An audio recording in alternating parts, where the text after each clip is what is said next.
ہر روز انسان کے 360 جوڑوں پر صدقہ واجب ہو جاتا ہے. یعنی ہر روز جب صبح ہم کرتے ہیں تو ہمارے اوپر صدقہ لازم ہوتا ہے. لیکن ہم میں سے ہر ایک کے پاس اتنے پیسے یا اتنا مال و دولت نہیں ہوتا کہ ہم صدقہ کر سکیں. تو اس کے لیے بہترین حل کیا ہے کہ انسان استغفار کرے, اللہ کی تسبیح کرے, اور 2 رکعت ضحیٰ کی نماز جو ہے, چاشت کی نماز یا اشراق کی نماز جو ہے, وہ جسم کے ہر جوڑ کا صدقہ ہے. اور یہ آزما کر دیکھ لیں, اگر آپ کو جوڑوں کی تکلیف ہے, اگر آپ کے جسم میں تکلیف ہے جوڑوں میں, تو آپ ان 2 رکعتوں کو روز پڑھنا شروع کریں. اس کا وقت سورج نکلنے سے تقریباً 15-20 منٹ بعد سے لے کر سورج ڈھلنے کے 15-20 منٹ پہلے تک ہوتا ہے. یعنی ظہر کے وقت جب سورج آتا ہے نا اوپر, تو جب تک وہ زوال سے تقریباً 15-20 منٹ پہلے تک. جیسے اگر 12:15 بجے مثلاً ہے تو زوال ہے تو 11:45 تک یا 11:55 تک آپ پڑھ سکتے ہیں. اور اس میں کیا ہے, 2 رکعتیں عام 2 نفل جیسے پڑھتے ہیں, اس کو اپنے اوپر لازم کر لیں. جب انسان یہ کفارہ ادا کر دیتا ہے تو اس کی گردن آزاد ہو جاتی, وہ اپنی جان کو دوزخ سے چھڑا لیتا ہے. ہر شخص کی جان پکڑی ہوئی ہے نا, ہر شخص پکڑا ہوا ہے. اور نہ صرف یہ کہ یہ آخرت کے اعتبار سے بلکہ دنیاوی اعتبار سے بھی بہترین نسخہ ہے, آزما کے دیکھ لیں. لیکن ہم میں سے اکثر کو یہ پتہ ہی نہیں کہ روز ہم پہ صدقہ واجب ہوتا ہے. ہم صدقہ کب کرتے ہیں, صدقہ کب دیتے ہیں, اپنی جان کا صدقہ کب دیتے ہیں جی؟ بیماری میں جب کوئی بیمار ہوتا ہے پھر اس کی طرف سے بکرا ذبح کرتے ہیں کہ اس جان کے بدلے جان دے دے, بس. اور جب وہ ٹھیک ہو جاتا ہے پھر ختم کر دیتے ہیں. یہ صرف اس وقت کے لیے نہیں ہے صدقہ, یہ صدقہ روز کے لیے ہے. یہ روز صدقہ دینا ہے. اور روز آپ کے پاس اتنے پیسے نہیں ہیں, اور اگر ہیں تو وہ بھی دیں, وہ بھی اللہ کے راستے میں کچھ نہ کچھ صدقہ کریں. سبحان اللہ, الحمدللہ, اللہ اکبر, لا الہ الا اللہ, استغفر اللہ, استغفر اللہ. تو اگر آپ ایک دفعہ استغفر اللہ کہتے ہیں تو 1 جوڑ کا صدقہ ہو گیا, دوسری دفعہ استغفر اللہ کہتے ہیں تو دوسرے جوڑ کا صدقہ نکل گیا, تیسری دفعہ کیا تو تیسرا نکل گیا. تو جتنی دفعہ استغفر اللہ کہیں گے اتنے جوڑوں کا صدقہ ہوتا جائے گا. کبھی ایسا بھی ہوتا ہے نا کہ انسان کو وقت نہیں ملتا, یا وہ سفر کر رہا ہوتا ہے, یا کبھی کوئی مجبوری ہو جاتی ہے کہ انسان نہیں پڑھ سکتا, تو پھر کیا کرے, ذکر کی کثرت کر دے, استغفار کی کثرت کر دے. پھر اسی طرح استغفار کو بیماریوں کا علاج بتایا گیا. جیسے میں نے ابھی کہا نا کہ اگر آپ چاہتے ہیں کہ آپ کے جوڑوں کی تکلیف دور ہو جائے تو جوڑوں کا صدقہ دیا کرے روز. اور جوڑوں کا صدقہ روز کیا ہے, 2 نفل اشراق یا چاشت یا ضحیٰ کے. اصل میں بہت سے لوگ کنفیوز ہوتے ہیں کہ اشراق اور ضحیٰ اور چاشت یہ کیا ہے. یہ ایک ہی نماز ہے. جیسے تراویح اور قیام اللیل یہ ایک ہی نماز ہے. اگر آپ جلدی پڑھیں گے تو اس کو اشراق کہتے ہیں. اشراق اس لیے کہتے ہیں کہ ابھی سورج مشرق سے طلوع ہوا ہے اور اس کے تھوڑی دیر بعد 15-20 منٹ بعد آپ نے نماز پڑھ لی. جب سورج اچھی طرح چمک جائے تو پھر اس کو ضحیٰ کہتے ہیں, چاشت کا وقت کہتے ہیں. ضحیٰ عربی میں کہتے ہیں اور اردو میں چاشت کہتے ہیں. اور تھوڑا اور بعد میں پڑھے تو اس کے لیے صلاۃ الاوابین بھی کہتے ہیں اس کو. اور نبی صلی اللہ علیہ وسلم سے 2 سے لے کے 8 رکعتیں ثابت ہیں. چاہے 2 پڑھیں, چاہے 4 پڑھیں, چاہے 6 پڑھیں, چاہے 8 پڑھیں, جو آپ کا دل کرے, لیکن کم از کم 2 ضرور پڑھیں. پھر اسی طرح استغفار بیماریوں کا علاج ہے. اگر کسی کو مثلا ہارٹ پرابلم ہے یا کوئی اور اسی طرح کی کوئی بیماریاں ہیں اس کو, تو اس کے لیے بھی استغفار ہے. قتادہ کہتے ہیں کہ یہ قرآن تمہیں تمہاری بیماری اور علاج بتاتا ہے.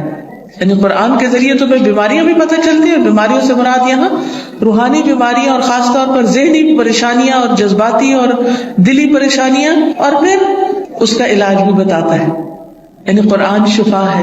قرآن مجید میں آتا ہے شفاء لما فی الصدور, کہ قرآن میں سینوں کے اندر جو ہے یعنی دل ہیں ان کے لیے شفا ہے.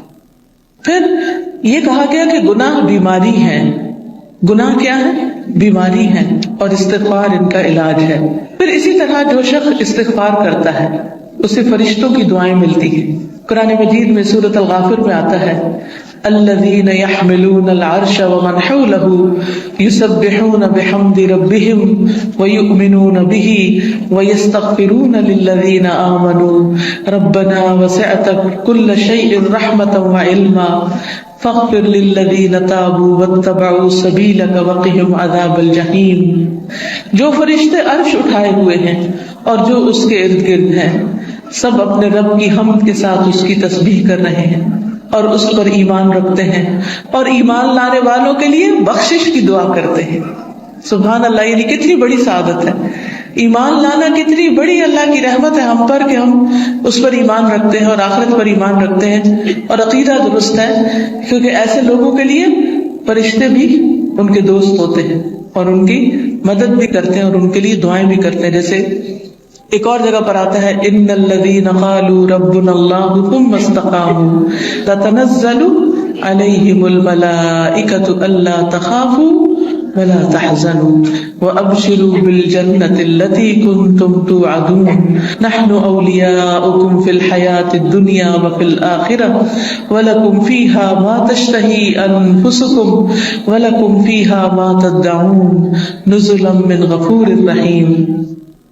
کہ بے شک وہ لوگ جنہوں نے کہا کہ اللہ ہمارا رب ہے, اللہ ہی کو رب مانا, اللہ ہی کو خالق مالک رازق مانا, ثم استقاموا پھر اسی پہ جم گئے, ادھر ادھر نہیں دیکھا, کسی اور فقیر کے پاس نہیں گئے, کسی اور مزار پہ نہیں گئے, بلکہ کیا کیا, صرف اللہ کو اپنا رب مان کر اسی سے دعائیں کی. ان الذین قالوا ربنا اللہ ثم استقاموا, تو کیا ہوتا ہے, تتنزل علیہم الملائکہ, ان پر فرشتے اترتے ہیں. اللہ تخافوا ولا تحزنوا, نہ تم خوف کرو نہ تم غم کرو. وابشروا بالجنۃ التی کنتم توعدون, اس جنت کی خوشخبری پاؤ جس کا تم وعدہ دیے جاتے ہو. نحن اولیاؤکم فی الحیاۃ الدنیا, ہم دنیا کی زندگی میں بھی تمہارے دوست ہیں, تمہارے مددگار ہیں, دنیا میں بھی وفی الآخرہ, اور آخرت میں بھی.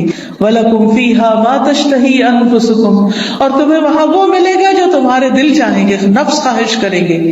وَلَكُمْ فِيهَا مَا تَدَّعُونَ, اور وہاں تمہیں وہ ملے گا جو تم طلب کرو گے, جو بھی مانگو گے مل جائے گا. نُزُلٌ مِّن غَفُورٍ رَحِيمٍ, یہ مہمانی ہے اس رب کی طرف سے جو غفور الرحیم ہے.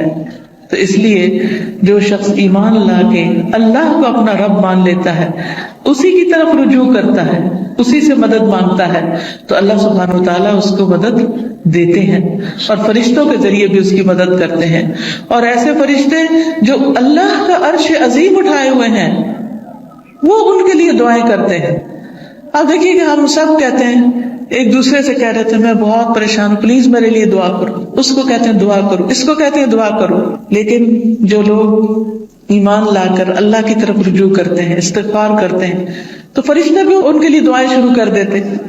تو جن کے لیے فرشتے دعائیں کریں ان کو پھر کسی دعا کی کمی. پھر آپ دیکھیں ایک اور کام, بلکہ آپ ہی سے پوچھوں گی کون سا ہے وہ کام جس کی وجہ سے فرشتے کیا زمین کی ساری مخلوق دعائیں کرتی ہے, مچھلیاں بھی سمندر میں اور چیونٹیاں بھی زمین میں. کس کس کو پتا ہے؟ سب کو نہیں پتا, سب کو پتا ہونا چاہیے, ٹھیک ہے. وہ کس کے لیے؟ جو لوگوں کو خیر کی بات سکھائے, اچھی باتیں لوگوں کو بتائے, قرآن و حدیث کی تعلیم دے, سیکھے اور سکھائے. ایک جگہ پر سیکھنے والے کے لیے بھی آتا ہے. طالب علم کے لیے کیا خوشخبری ہے, فرشتے کیا کرتے ہیں طالب علم کے لیے؟ اپنے پر بچھاتے ہیں تواضع سے, اس کی رسپیکٹ کرتے ہیں. اور ایک اور میں آتا ہے یعنی اس کے اوپر سایہ کرتے ہیں. کتنی بڑی خوشخبری ہے. پھر اس سے اچھا کوئی کام ہو سکتا ہے کہ ہم بھی ایسی مجلسوں میں شریک ہوں, ایسی جگہوں پر جائیں جہاں سیکھنے سکھانے کا کام ہوتا ہے. خود بھی سیکھیں, دوسروں کو بھی سکھائیں, دوسروں کے بھی کام آئیں. جب آپ یہ کام شروع کریں گے تو فرشتے آپ کے لیے دعائیں شروع کر دیں گے, مچھلیاں آپ کے لیے دعائیں شروع کر دیں گی, چیونٹیاں آپ کے لیے دعائیں کریں گی.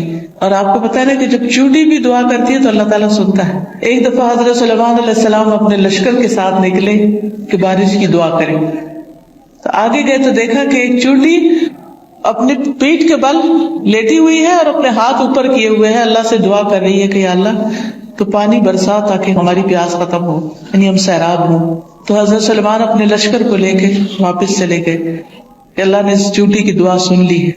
تو پرندے بھی، درندے بھی، چوٹیاں بھی، یہ سب دعائیں کرتے ہیں. تو اگر آپ دین سیکھنے اور سکھانے کے کام میں لگ جائیں گے اور اس کے لیے وقت نکالیں گے تو دنیا اور آخرت کی برکتیں نصیب ہوں گی. اور آپ کے دل میں ابھی خواہش ہوگی، اللہ اس کو پورا کر دے گا. آپ کی ضرورتیں پوری ہونے لگے گی، آپ کے مسائل حل ہونے لگے گی، آپ کے دل کو راحت اور سکون ملے گا جو دنیا کی کسی اور چیز میں نہیں. اگر اچھے کپڑے پہننے سے سکون ملتا تو جو لوگ ہر وقت برانڈیڈ کلوتھس پہنتے ہیں، یعنی برانڈ کے کپڑے پہنتے ہیں، عام کپڑے نہیں پہنتے، پھر انہیں سب سے زیادہ خوشحال ہونا چاہیے تھا، ہے نا؟ اگر خوشی بڑے گھروں میں رہنے سے ملتی تو جو لوگ بڑے بڑے گھر بنائے ہوئے ہیں دنیا میں وہ سب سے زیادہ خوشحال ہونے چاہیے تھے.